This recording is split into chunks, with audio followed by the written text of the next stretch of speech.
how do we deal with news and information that we're being bombarded with, right? We learn some principles from the Quran and from history. Number one, understand that the media will blow the mistakes committed by Muslims out of proportion, will twist the truth.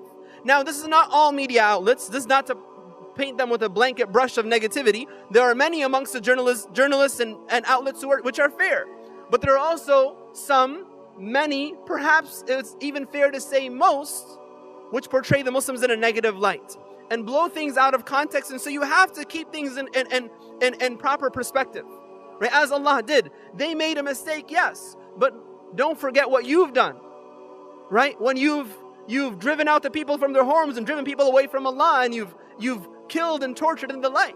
Don't forget that as well. Number two, what's the basis for the Muslims when we receive news about other Muslims? What is our understanding? Allah subhanahu wa ta'ala, He says in Surah An-Nur, Surah number 24, verse 12. لولا إذ سمعتموه ظن المؤمنون والمؤمنات بأنفسهم خيرا وقالوا هذا إفك مبين. And about the slander of Aisha radiallahu anha, our mother, Allah subhanahu wa ta'ala revealed the verse saying, why did the believers not, both the men and the women, when they heard the news of the slander, think good of their own people and said this is a great slander? Right? So the understanding, the basis is we initially think good of our brothers and sisters, unless there is proof to establish they made a mistake. Then كونوا قوامين بالقسط شهداء ولو على أنفسكم. And if we find there to be truth and evidence that there was transgression performed or transgression that was done, then we will stand for justice even if it's against our own selves, let alone our families or friends. When we are the first to do that. Number three, it is imperative, brothers and sisters, that we do not believe everything that we hear.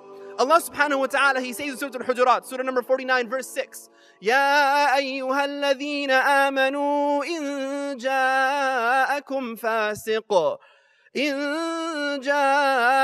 فَاسِقٌ بِنَبَإٍ فَتَبَيَّنُوا أَن تُصِيبُوا قَوْمًا بِجَهَالَةٍ فَتُصْبِحُوا عَلَى مَا فَعَلْتُمْ نَادِمِينَ. Allah says, O you who believe, if an evil or wicked person comes to you with news, then confirm that news.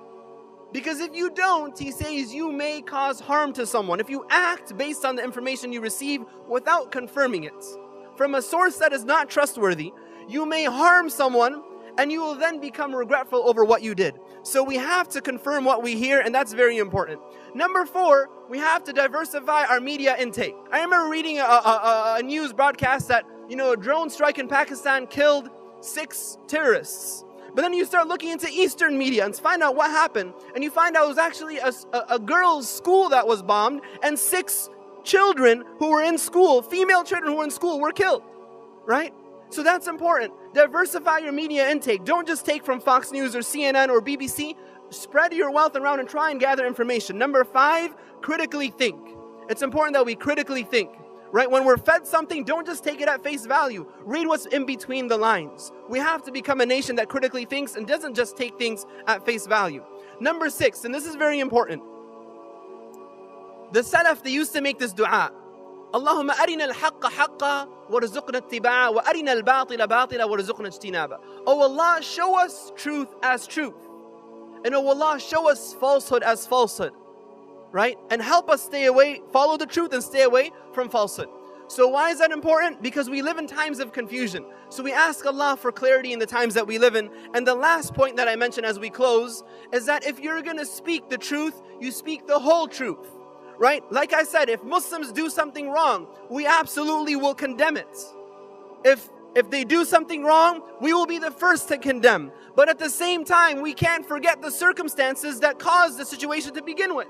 When we talk about what's happening in Palestine and Israel, we can't forget that since 2007, there's been a blockade on the people of Gaza. When we talk about Syria, we can't forget that Bashar has been slaughtering his people left and right. And so naturally, there'll be some people who will react out of emotion or after losing their family. But if somebody does something wrong, we will be the first to say, yes, they did something wrong. Don't misconstrue what I'm saying and say we defend the likes of ISIS or the like. No, absolutely not.